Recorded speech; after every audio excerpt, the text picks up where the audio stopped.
Now, what are some of the most important methods of propaganda that you understand, that you know about, that people can recognize and decipher to strip away the power that it has?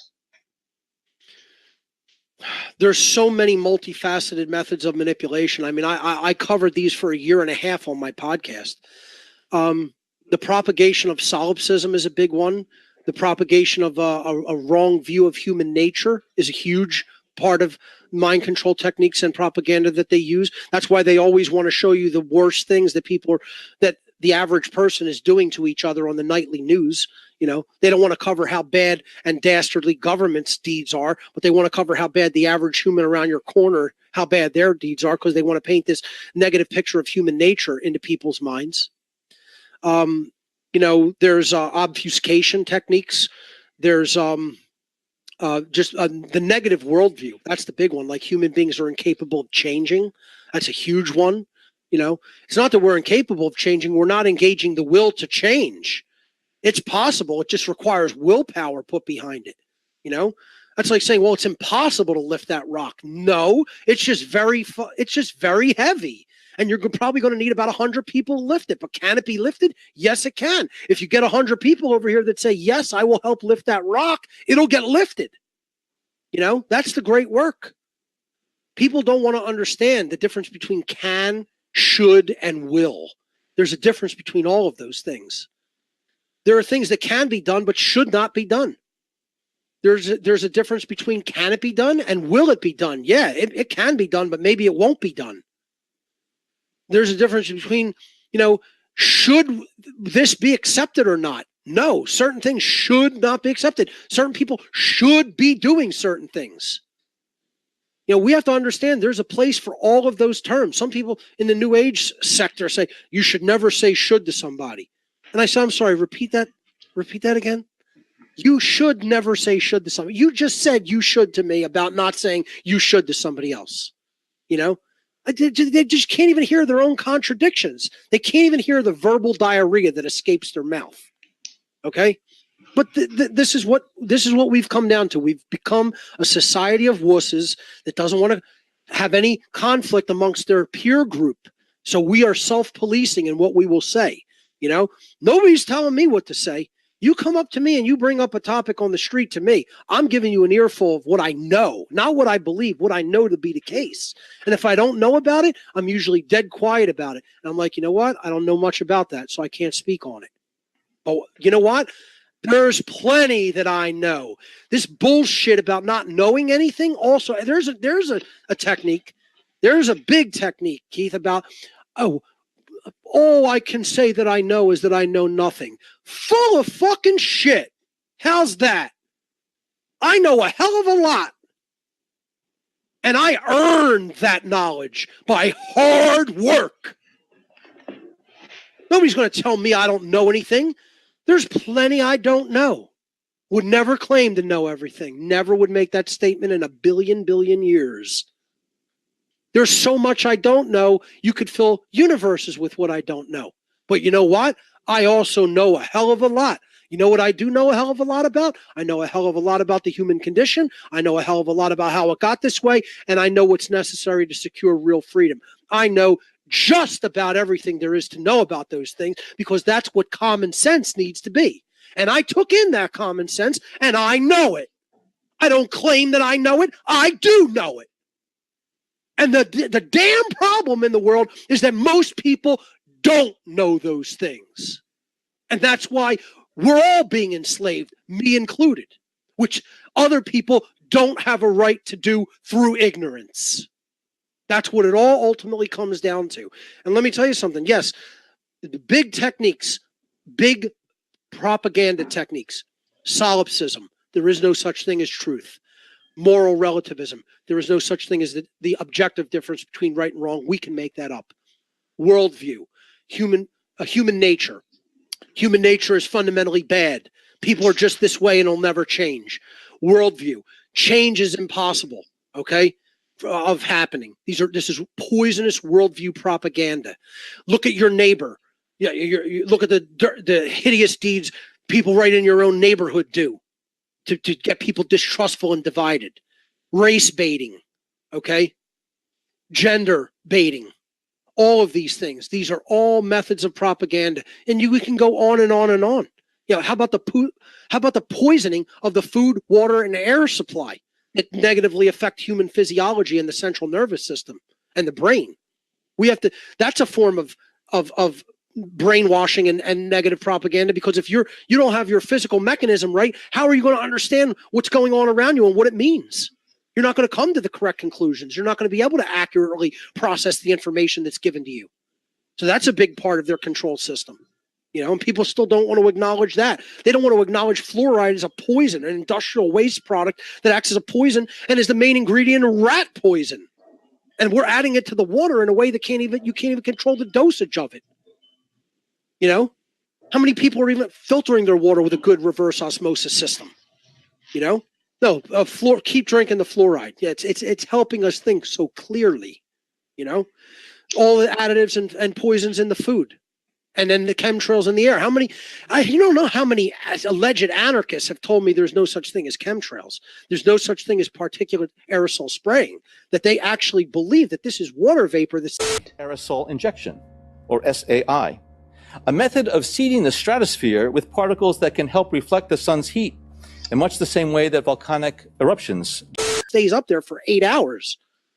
And then, the conditions are the same. Two planes are flying right alongside of each other. One's got a huge plume behind it. One has nothing behind it.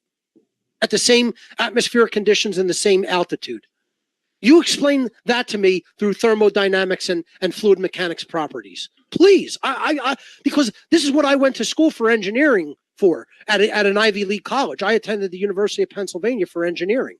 And I took classes in mechanical engineering, electrical engineering, fluid dynamics, all of those things. But I can't speak on it. I know nothing about the science of it. And yet some imbecile who has not taken even high school physics will come along and say, oh yeah, that's all water vapor. You don't know what the fuck you're talking about, boy, at all. And that's how I'll say that to somebody on the street that tries and propagate a lie to me that I do know isn't true. You don't know what you're talking about at all. Not even a little bit. And most people are too afraid to do that. Most people will just, yeah. No, you're wrong. You don't know the truth of the matter. You don't know the science of the matter. The end. You're wrong. Okay?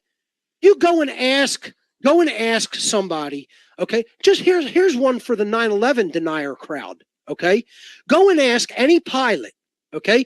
Can you fly a 757 at over 550 miles per hour velocity at 800 feet of altitude? He will laugh you out of the room. Why don't they land planes at 550 miles per hour? You go get on a plane, just look at go into the flight statistics on the back of your chair there on a nice flight, if they have that, and just watch how fast is the flight going when it takes off and lands. Why isn't it going at 580 miles an hour? It's only doing that up above the weather. There's a reason for that. It's called basic physics, dynamics, fluid mechanics.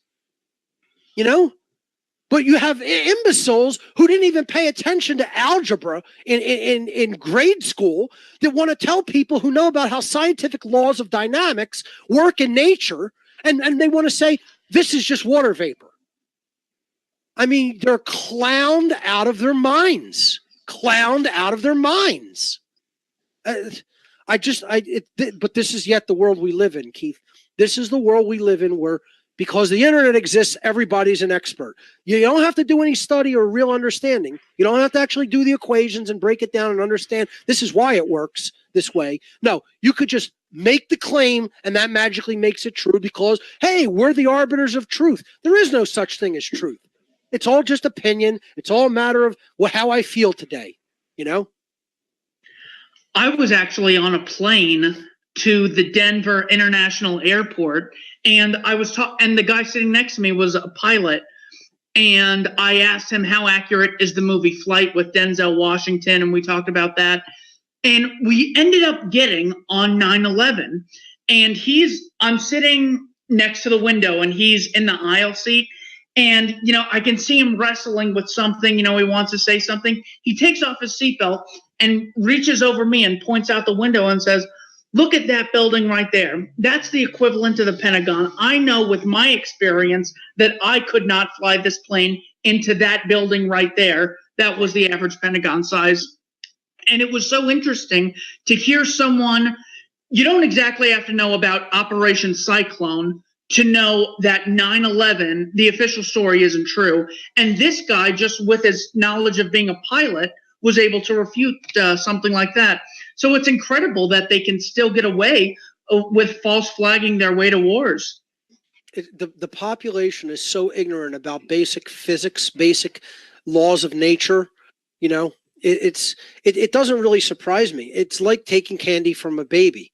If you have a population that's that dumb and isn't interested in real education, it's like somebody who's never ever added numbers or subtracted numbers in their entire lives, and they go into a store and the person behind the counter says, "I'm going to rob the hell out of this person," and they hand them a $20 bill for a pack of chewing gum, and they hand them back a dime and say, "Well, there's your change, sir. Go along your way." That's the equivalent of what we have today. That's the equivalent of the knowledge differential that exists today in the world. You have a population that's that dumb. And I'm telling you, don't expect the rulers to educate them. We, as awake people within the population, need to become the real educators. We need to become the real education system. And we have the venue for doing that. We have the classroom to do that with millions of people, and it's called the internet. But how many are doing it? This is my contention. This is why I have a problem. Look, if 1 million people were doing this, I could say, you know what? We gave it a shot, and they're really unteachable. But there aren't 1 million teachers of natural law. There aren't 1,000 teachers of natural law. There aren't a goddamn 100 teachers of natural law in the world. Because they see how hard it is to start something. That's the hardest part of any process, is getting it going. Inertia. It's one of the physical laws, folks. Objects at rest tend to stay at rest. Objects in motion tend to want to stay in motion. Okay? When an object's at rest, like humanity's consciousness, it tends to want to stay there. We need to be the ones to put it in motion, and that's going to require the most force in the process. Anything you start trying to roll when it's at rest, you have to initiate the most force in the process to get that done. Then once you finally got it rolling, it's not as hard. But we're not at that stage yet. We're at the stage where it's sitting at rest.